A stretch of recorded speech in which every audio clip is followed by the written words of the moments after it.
ሰላም እንዴት ናችሁ? ፍሬ ህይወት ዮሐንስ ነኝ። በአፍሪካ ቀንድ በተለይም በኢትዮጵያ በኤርትራና በሌሎች ጎረቤት ሀገራት መካከል እየተፈጠሩ ያሉ ኢኮኖሚያዊ፣ ማህበራዊና ፖለቲካዊ ጉዳዮችን በመረጃ እያስደገፍኩ አቀርብላችኋለሁ። በተለይም ደግሞ ከኢትዮጵያ የቀይ ባህር ጥያቄ ጋር ተያይዞ የሚነሱ ሀሳቦች ላይ አተኩራለሁ። በዛሬው ቆይታችን በሁለት መሰረታዊ ጉዳዮች ላይ አብረን ቆይታን የምናደርግም ይሆናል። የመጀመሪያው ቀዳሚ አጀንዳችን የሚሆነው የኢትዮጵያን የቀይ ባህር ጥያቄ እየተቃወሙ የሚገኙት ግብጽና ኤርትራ ከወደ በርበራ ወደብ ያልጠበቁት ሚስጥራዊ የሆነ መረጃ ተሰምቷል። የበርበራ ወደብን ጨምሮ በአሰብ ወደብና በሌሎች የቀይ ባህር መግቢያ አማራጮችን በመጠቀም ወደ ቀይ ባህር ለመግባት እየተንቀሳቀሰች ያለችውን ኢትዮጵያን የቀይ ባህር ጉዞዋን ለመግታት ከሶማሊያ ጋር ጭምር ጥምረት ፈጥረው ኢትዮጵያ ወደ በርበራ ወደብ እንዳትመለከት እናደርጋለን ሲሉ የነበሩት ግብጽና ኤርትራ ፈጣን የተባለ የአጸፋ ምላሽም ከኢትዮጵያ አጋር ወይም ደግሞ ደጋፊ ከሆነች ሀገር ተሰጥቷታል። የባህር ወይም ደግሞ የጦር ቤዙም እየተገነባ ይገኛል። ከጥቂት ቀናት በኋላም ደግሞ ይህ የጦር ቤዝም በይፋ ተጠናቆ ወደ ስራ ይገባል። ይህ የጦር ቤዝ መገንባት በቀጠናው ላይ የሚፈጥረው ተጽዕኖስ ምንድን ነው? የጦር ቤዙ ምንን ያካተተ ነው? ኢትዮጵያ ከዚህ የጦር ቤዝ በስተጀርባ ምን ያገናኛታል የሚለውን ጨምሮ ሌሎች መረጃዎችንም ይዤላችሁ ቀርቤያለሁ።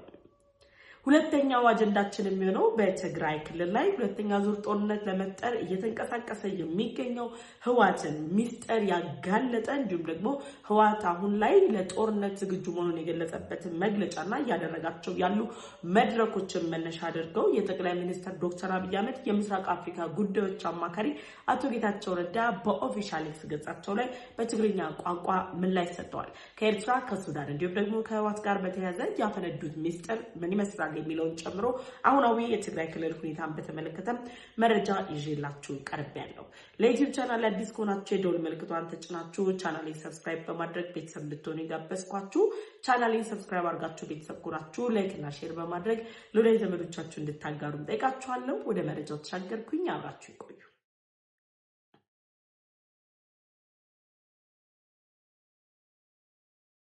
የኢትዮጵያን የቀይ ባህር ጥያቄ መነሻ አድርጎ በአፍሪካ ቀንድ የተፈጠረው ውጥረት ላይ የኢትዮጵያን የቀይ ባህር ጥያቄ በመደገፍና ኢትዮጵያ በተለይ የበርበራ ወደብን በመጠቀም ወደ ቀይ ባህር ለመግባት በምታደርገው ጥረት ውስጥ ከራስ ገዟ ሶማሌላንድ ጋር የደረሰችበት የመግባቢያ ስምምነት እንዲፈጸም በኢትዮጵያና በሶማሌላንድ መካከል ደግሞ ያሉ አገናኝ የሆኑ መስመሮችን ሜጋ ፕሮጀክቶችን ጭምር በመዘርጋት እየተንቀሳቀሰች የምትገኘው የተባበሩት አረብ ኤምሬት በበርበራ ወደብ ላይ እጅግ ዘመናዊ የሆነ የተለያዩ አደገኛ የጦር መሳሪያዎችን ማከማቸትና ማንቀሳቀስ የሚችል የጦር ቤት ገንብታ ልታጠናቀቅ መሆኑ ተሰምቷል። የተባበሩት አረብ ኤምሬት በበርበራ ወደብ ላይ የምትገነባው አሁን ላይ እየገነባች ያለችው ሚስጥራዊ ይሄ የጦር ቤዝ ታዲያ ኢትዮጵያ ወደ በርበራ ወደብ በምታደርገው ጉዞ ላይ ለምትገነባው የባህር ኃይሏና የጦር ቤዟ ከፍተኛ የተባለ መሰረትን የሚጥል ነው። በኢትዮጵያና በተባበሩት አረብ ኤምሬት መካከል ያለውን የሁለትዮሽ ግንኙነትን አጥብቀው የሚረዱ የኤርትራና የግብጽ ባለስልጣናት መጀመሪያ አካባቢ ለኢትዮጵያ ወደ ቀይ ባህር ለመግባት ጥያቄ ስታቀርብ የኢትዮጵያ የቀይ ባህር ጥያቄ የተባበሩት አረብ ኤምሬት አጀንዳ እንጂ ኢትዮጵያ የራሱ አጀንዳ አይደለም የሚል ፕሮፓጋንዳዎችን ሲያሰራጩ ነበር። የተባበሩት አረብ ኤምሬት የኢትዮጵያን የቀይ ባህር ጥያቄ እየደገፈች ትገኛለች እንጂ የኢትዮጵያ የቀይ ባህር ጥያቄ 130 ሚሊዮን የሚሆነው የመላው ኢትዮጵያዊ ጥያቄ መሆኑን ደግሞ በተለያዩ መንገዶችም ማስመስከር ተችሏል።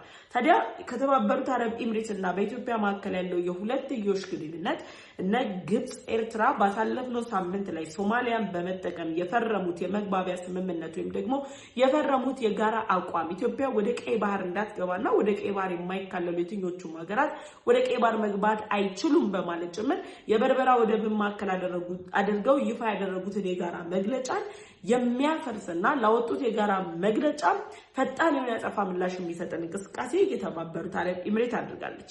የተባበሩት አረብ ኤምሬት ባለ 10 የሚሆኑ ዋና ማስፋፊያ ስራዎች የተሰሩለት የጦር ቤዝን ነው በበርበራ ወደብ ላይ የገነባቸው።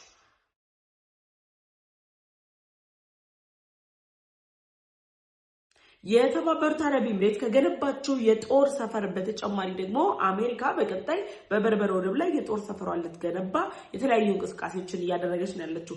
እስራኤልም የጦር ሰፈሯን በበርበራ ወደብ ላይ ለመገንባት እየተንቀሳቀሰች ነው ያለችው እና አሜሪካ፣ እስራኤልና የተባበሩት አረብ ኤሚሬት እነዚህ ሶስት ሀገራት የጦር ሰፈራቸውን በበርበራ ወደብ ላይ ሲገነቡ በበርበራ ወደብ በመጠቀም ወደ ቀይ ባህር ለመግባት የሚያስችል የመግባቢያ ስምምነት የተፈራረመችው ኢትዮጵያ ደግሞ የዚህ በረከት ተካፋይ ነች። ስለዚህ ኢትዮጵያ በቀጣይ በበርበራ ወደብ ላይ በሚደረሰው ስምምነት ወይም ደግሞ ተፈጻሚነት ምዕራፍ ላይ የጦር ሰፈሯን ለመገንባት የሚያስችላትን ሰፊ በር የከፈተላትና ከተባበሩት አረብ ኤሚሬት ጋር ያላትን ግንኙነት ተከትሎ እነ ግብጽና እነ ኤርትራ እንዲሁም ደግሞ ራሷ ሶማሊያ ጭምር በጋራ በሚይዙት አቋም ውስጥ የተባበሩት አረብ ኤሚሬት ለኢትዮጵያ ድጋፍ እንድትሰጥ የሚያደርጋትን እድል የያዘ ነው። ከዚህ ቀደም የየመኑ ሁቲ ቡድን ኢራን በቀጠናው ላይ እያደረገች ያለችውን አጠቃላይ እንቅስቃሴ የመካከለኛው ምስራቅ ላይ የተፈጠረው ውጥረት የኢራንንና የየመኑን ሁቲ ቡድን እንቅስቃሴ መግታት ካልተቻለ አሜሪካና እስራኤል አሸንፈው መውጣት እንደማይችሉ በመገንዘባቸው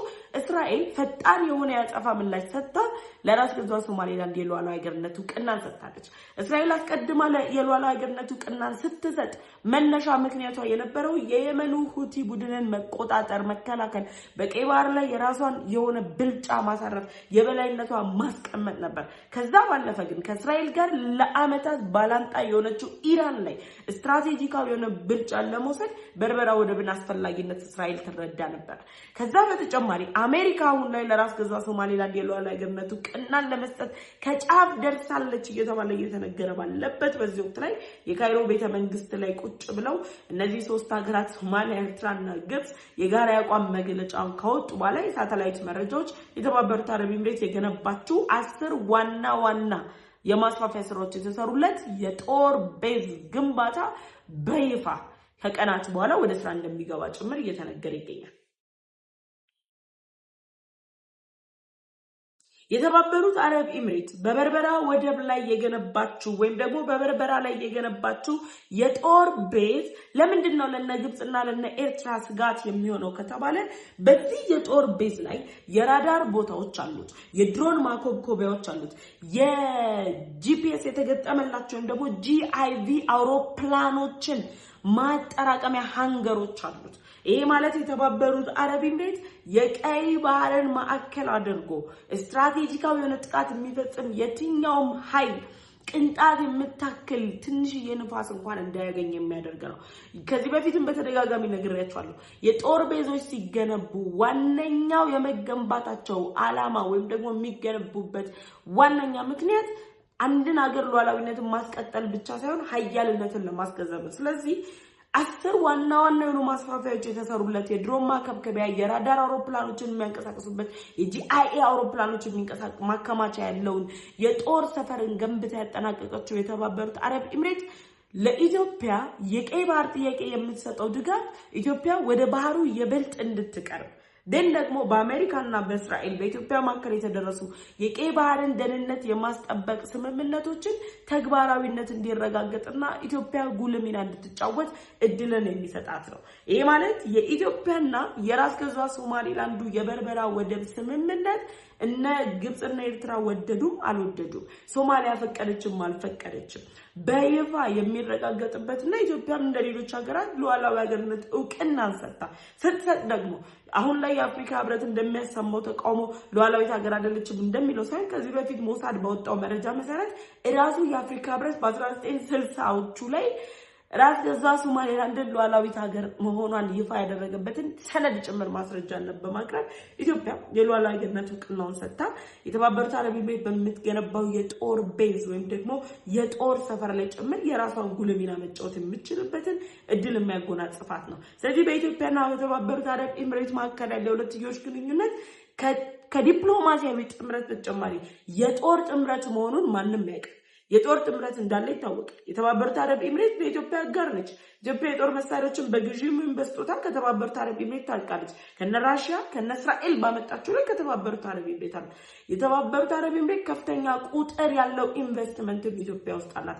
ስለዚህ በርበራ ወደብ ላይ የገነባቸው የጦር ቤዝ ወይም ደግሞ የጦር መንደር የኢትዮጵያን የቀይ ባህር ጥያቄ ማረጋገጥ ብቻ ሳይሆን ግብጽና ኤርትራ፣ ሶማሊያ የየመኑ ሁቲ ቡድንን በመደገፍ ኢራንን በመደገፍ የኢትዮጵያን የቀይ ባህር ጥያቄ የሚደግፉ ሀገራት ላይ ጫና ፈጥረው ኢትዮጵያን ከቀይ ባህር እናርቃታለን ለሚሉት እንቅስቃሴያቸው ፈጣን ምላሽ የሰጠ ነው። ምክንያቱም አደገኞቹን አውሮፕላኖች፣ የድሮን ማከብከቢያዎች፣ የድሮን ማነጣጠሪያዎችን ጨምሮ ሌሎች ከፍተኛ አቅም ያላቸው የጦር መሳሪያዎችን ማከማቸት የሚችል የጦር ሰፈር ግንባታ ነው የተካሄደው።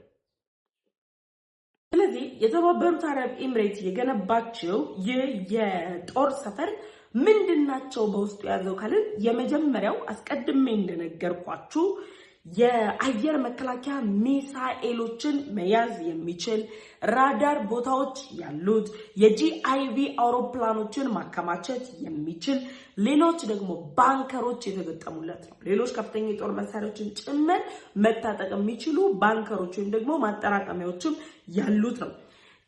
ለጦር መሳሪያና ከፍተኛ ቁጥር ያላቸው ጥይቶችን ማከማቸት የሚችል አሁን ልክ ጥይት ማከማቸት የጦር ሰፈር የሚያስችል የጦር ሰፈር የተባበሩት አረብ ኤምሬት ገንብታለች ሲባል ኢትዮጵያ በምስራቅ አፍሪካ በቀዳሚነት የምታመርተው ከፍተኛ ምርት ያለው ጥይት አላት። እነዚህ ጥይቶች ላይ ኢትዮጵያ እዛ ወስዳ ልታከማች ትችላለች የሚሉ ስጋቶች ይጨምራሉ። ምክንያቱም ኢትዮጵያ በበርበራ ወደብ ላይ የደረሰችበትን ስምምነት ተፈጻሚ አድርጋ ወደ ቀይ ባህር መግባቷ አይቀሬ ስለሆነ ነው። ሁለተኛው 4 የሚሆኑ የአየር መከላከያ ራዳር ቦታዎች አሉት። በአየር ላይ የሚፈጸሙ ጥቃቶች፣ በሚሳኤል የሚፈጸሙ ጥቃቶች እነዚህ 4 ናቸው። 4ቱ ቦታዎች ይሄ ማለት የበርበራ ወደብ ላይ እስራኤል የጦር ሰፈሯን የምትገነባ ከሆነ የየመኑ ሁቲ ቡድን ምን ብሏል? በ4 ደቂቃ ውስጥ በርበራ ወደብን ጨምሮ ራስ ገዟ ሶማሌላንድን እንደሚያጋያትና ሙሉ ለሙሉ እንደሚያጠፋት ሲገልጽ ቆይቷል።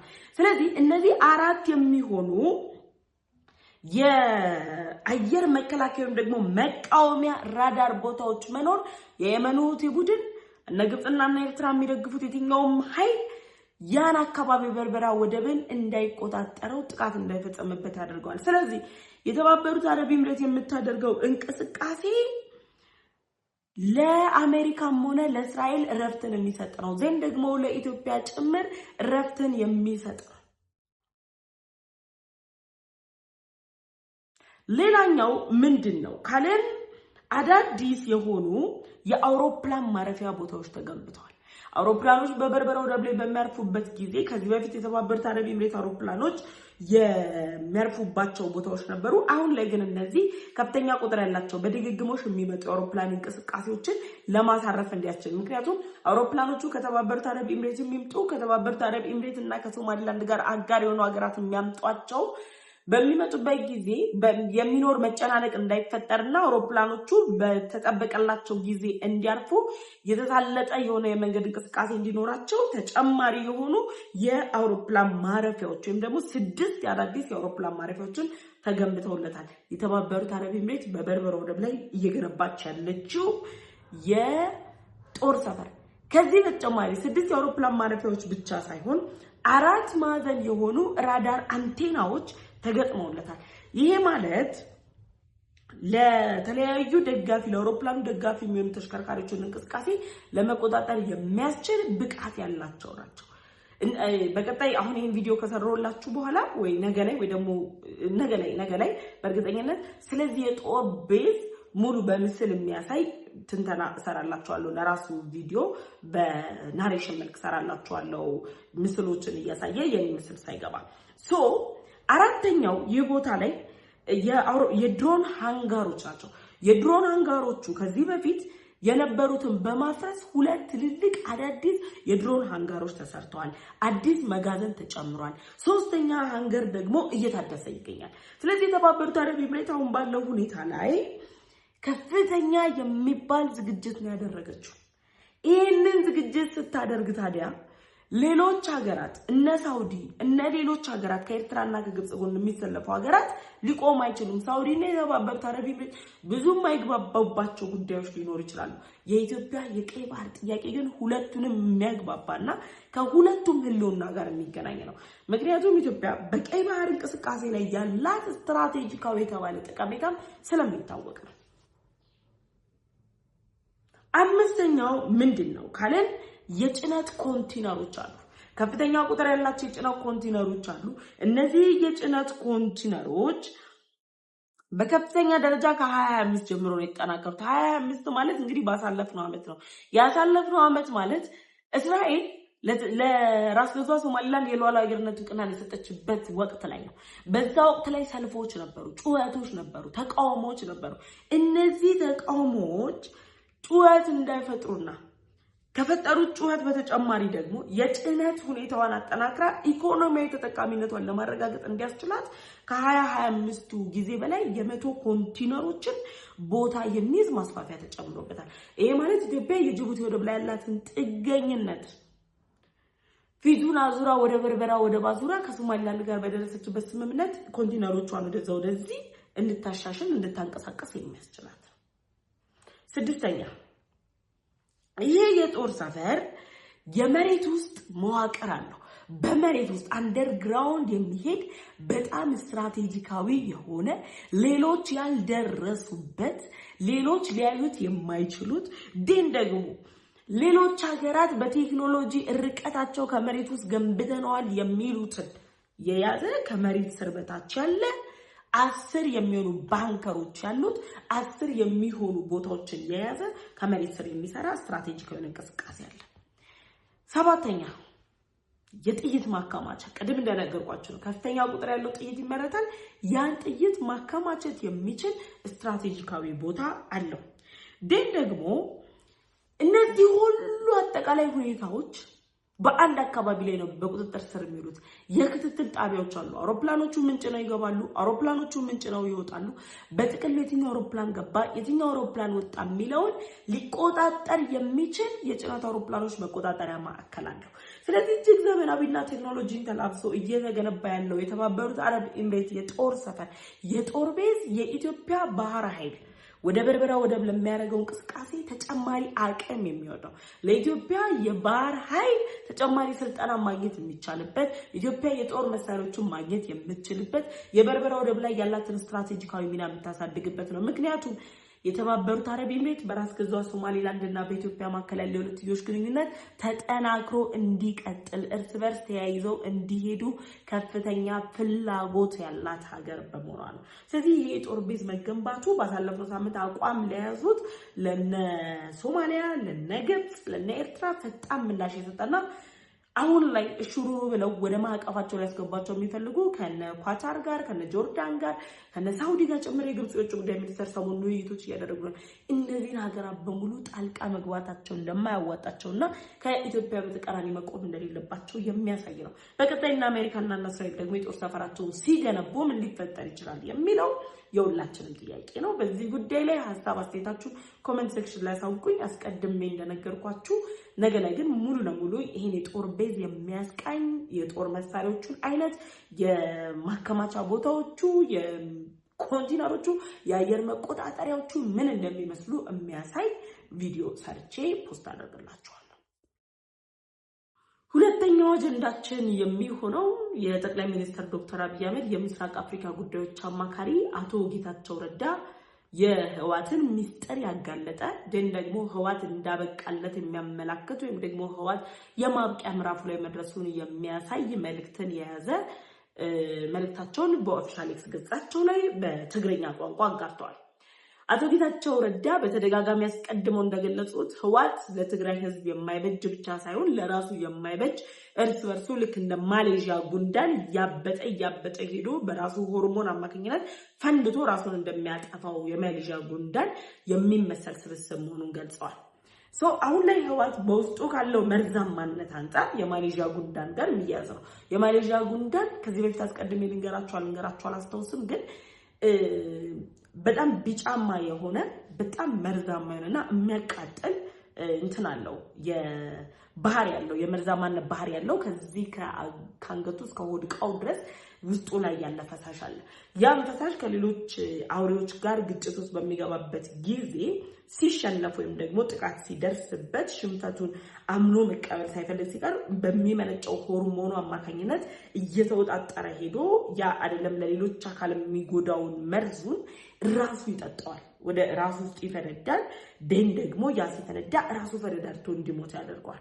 ህዋት አሁን ላይ እየሆነ ያለው የታጠቀውን ክፋት ረጅም ዓመት ውስጡ ሲያብሰለስለው የቆየውን ክፋት አውጥቶ የሚተፋበት ስለሌለው መርዙ ራሱን እየገደለው ነው። ከስብስቡ ብዙዎች እየወጡበት ነው ያለው። ስለዚህ አቶ ጌታቸው ረዳ በኦፊሻል ኤክስ ገጻቸው ላይ በጻፉት ጽሑፍ ላይ ህወሓት በኤርትራ በኩልም ሆነ በሱዳን በኩል እያደረገ ያለው እንቅስቃሴ አልተሳካለት። ህወሓት አሁን በኤርትራ በኩል እያደረገ ያለው ሚስጥራዊ ጉዞ ባይባልም ይፋዊ ነው፣ ጽምዶ ፈጥረናል ብለዋል። ከዛ ባለፈ የጦር መሳሪያዎች ቅብብሎች አሉ።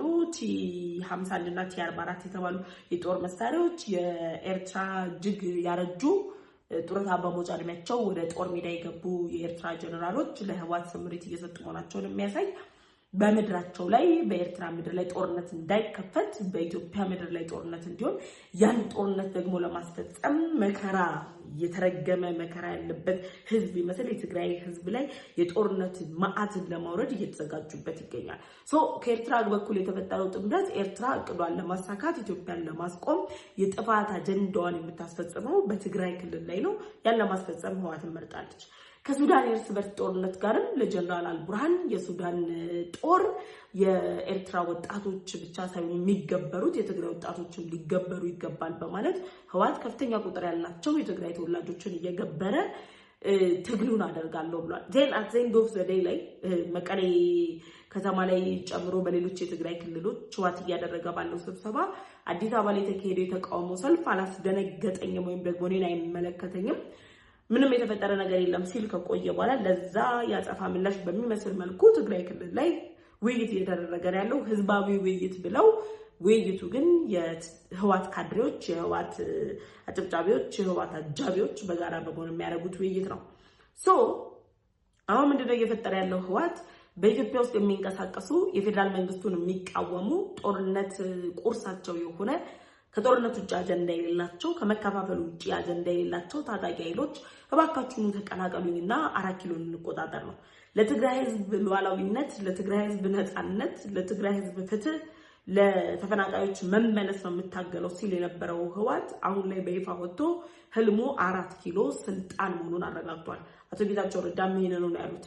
ህልሙ 4 ኪሎ ነው። በቃ ስልጣን መቆጣጠር ነው። ስልጣን ለመቆጣጠር ደግሞ አዛውንቶቹ ወንበር ላይ ሊቀመጡ ወጣቶቹን በዊልቸር እንድናያቸው እያስገደዱን ያለበት ሁኔታ አለ። የሁለተኛ ዙሩ የጦርነቱ ነጋሪትም ተጎስሟል።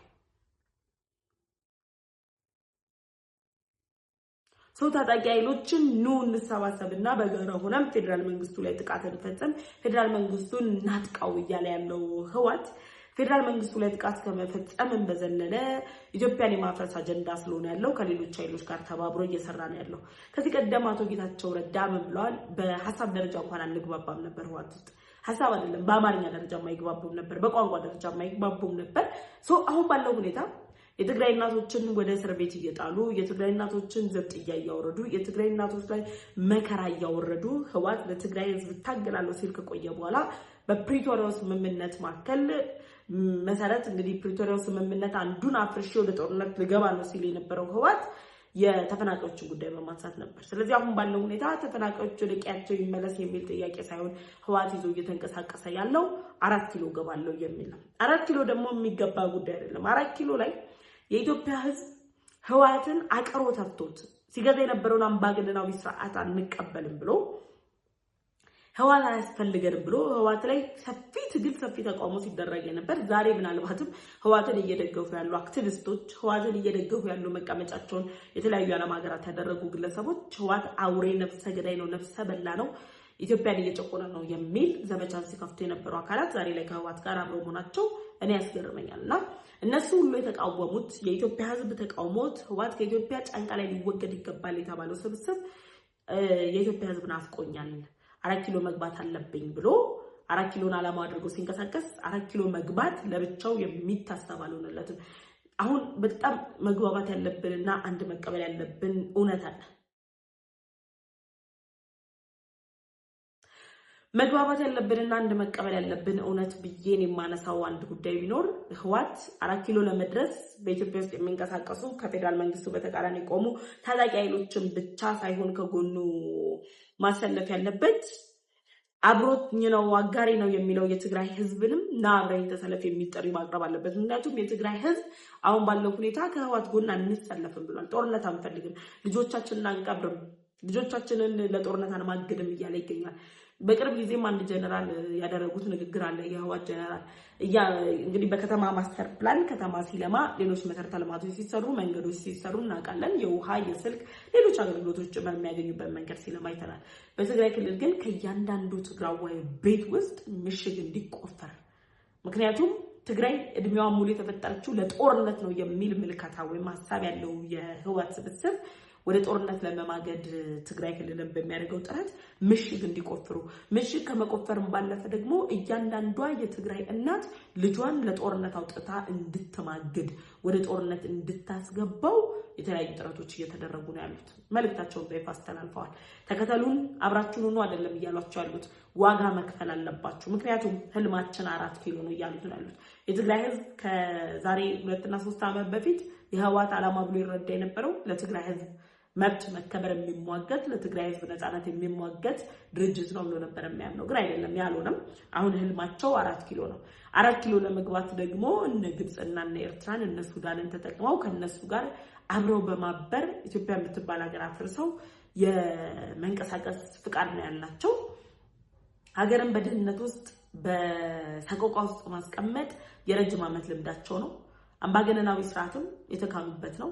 ግን ደግሞ አሁን ባለው ሁኔታ ወታደር ትንንሽ ልጆችን ህልም ያላቸው ወጣቶችን ለሌላ ሀገር ጦርነት የመሸጥ ልምዱ በ3 ዓመት ውስጥ የካበተ ከኤርትራ መንግስት ያካበቱት የቀሰሙት ነው። ስለዚህ የኤርትራ ጀነራሎች ህወሓትን በማዘዝ ውስጥ ተልዕኮ በመስጠት ውስጥ ያላቸው ጉልህ ሚናም የሚታወቅ ነው። ስለዚህ አሁን ላይ ህዝቡን በጦርነት ማግጄ ህዝቡን እጨርሳለሁ እያለ ያለው ህወሓት 4 ኪሎን እቅዱ እንዳደረገ አቶ ጌታቸው ረዳ በኤክስ ገጻቸው ላይ ጽፏል። ስለዚህ አሁን ህወሓትን ለአንዴና ለመጨረሻ ጊዜ የምንቀብርበት ዘመን ነው። ያን ደግሞ በተቃውሟችን ነው የምናረጋግጠው ሲባል ከህወሓት በኩል ደግሞ ህወሓት በብልጽግና መቃብር ላይ ነው 4 ኪሎ የሚገባው የሚል መፈክር ተላልፏል። 4 ኪሎ አይደለም ትግራይ ክልልን አልፋችሁ አንዲት እርምጃ መራመድ እንደማትችሉ የፌደራል መንግስቱ ሳይሆን እናንተ ወዳጅ የምትሉት ኃይል ነው የሚያሳያችሁ። ምክንያቱም እያነሳችሁት ያለው አጀንዳ የመሬት ጥያቄ ጭምር በሌላ በኩል ከእናንተ ጋር አጋር ይሆናል ብላችሁ ተስፋ ያደረጋችሁበት ኃይል ጥያቄ ነው። አይገባችሁም የኛ መሬት ነው በሚል በርስ በርስ ጥያቄያችሁ እርስ በርስ ታልቃላችሁ እንጂ 4 ኪሎ እንደናፈቃችሁ ነው የሚቀረውና አቶ ጌታቸው ረዳ ህወሓት ከኤርትራ ጋር ከሱዳን ጋር ከግብጽ ጋር ያለውን ቁርኝት እርስ በርሱ የሚበላላ እርስ በርሱ ሊጠፋፋ የተዘጋጀ የትግራይ ህዝብን ዋጋ ለማስከፈል ቆርጦ የተነሳ የትግራይ እናትን ለማስለቀስ ቆርጦ የተነሳ ሴቶችን የሚደፍር ግን ደግሞ ወታደሮች እያለ ወጣቶችን ለሌላ ሀገር ለባዕድ ሀገር የሚሸጥ ያንድን ሰው ህይወት በ300 እና በ250 $ የሚተመን የተስፋ የቆረጡ ስብስቦች መሆናቸውን ጭምር ገልጿል። አሁንም ቢሆን በትግራይ ክልል ጨምሮ በሌሎች አካባቢዎች ላይ ከፍተኛ ተቃውሞችን እያስተናገዱ ነው ያሉት። ተቃውሞውን ከማስተናገድ ባለፈ ደግሞ በተግባር በይፋ የህወሓትን አረመኔያዊ አሰራር የሚያጋልጡ መልእክቶችም እየተጋሩ ነው ያሉት። መልእክቶቹንም ሲያጋሩ ለምን አጋራችሁ በሚል ዘብጥያ የወረዱ እናቶች አሉ፣ ሴቶች አሉ። አሁን ላይ የኢትዮጵያ ህዝብ ህወሓትን የመቃወም ሞራሉ የመቃወም አቅሙ ሊጨምር የሚገባበት ወቅት እንጂ ህወሓት ማን ነበር ታሪኩ ምን ነበር ብለን የምናይበት የምንዳሰስበት ጊዜ አይደለም። ብዙዎቻችን በህወሓት ዘመን ላይ ምናልባት እኔ አሁን በህወሓት ዘመን ላይ የበሰለ ጭንቅላት አልነበረኝም። የበሰለ ጭንቅላት ማለት እነሱን ህወሓትን ለመተቸት ህወሓት ላይ ለማበረታታት የሚያስችል የእድሜ ዝግጁነት አልነበረኝም። ግን ደግሞ አይምሮዬ በስሎ ነገሮችን ማስተዋል በጀመርኩበት ጊዜ ላይ በጥቂቱም ቢሆን ካየኋቸው ከሰሟቸው ነገሮች የህወሓትን ሁኔታዎች ለመረዳት ይችላል።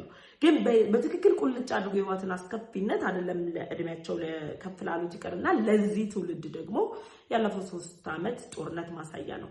ምን ያህሎችን እንደጨፈጨፉ፣ ምን ያህል ሴቶች በሐሰተኛ ፕሮፓጋንዳ ተሸፍነው ወሲባዊ ጥቃት እንደተፈጸመባቸው፣ ሰብአዊ መብቶች ዲሞክራሲያዊ መብት ጥሰት እንደተፈጸመባቸው፣ ምን ያህል የትግራይ እናት እንዳለቀሰች የዛሬ 3 ዓመት አይደለም እኛ የዚህ ትውልድ ይቀርና ህፃናቶች መረዳት የሚችሉ ጉዳይ ነው። ያንን ነው ደግመን እናምጣ የሚሉት። ትግራይ ክልል ላይ የሚማር ስራ የሚሰራ ተስፋ ያለው ነገር መሻገር የሚችል ወጣት ማየት አይፈልጉም። ሁሌ በጦርነት ውስጥ መማቀቅ ያለበት ወጣት ብለው እንደ እርግማን አድርገው ትግራይ ክልልን በጦርነት ውስጥ ለማመቅቁ የሚፈልጉ ስብስቦች ናቸው። ስለዚህ ህወሓት አሁንም በቃ ሊባል ይገባል። ዓለም አቀፍ የሆነ ተቃውሞ ሁላችንም ልናሰማ ይገባል ለማለት ያክል ነው። በዚህ ጉዳይ ላይ ሀሳብ አስተያየታችሁን ኮሜንት ሴክሽን ላይ አሳውቁኝ። አብራችሁ የቆየሁት ፍሬህይወት ዮሐንስ ነበርኩኝ። ለዩቲዩብ ቻናል አዲስ ከሆናችሁ የደወል ምልክቷን ተጭናችሁ ቻናሌን ሰብስክራይብ በማድረግ ቤተሰቡ ነኝ። በቀጣይ በሌሎች ቪዲዮዎች ተመልሼ እመጣለሁ። እስከዛው ግን ቸር ቆዩኝ።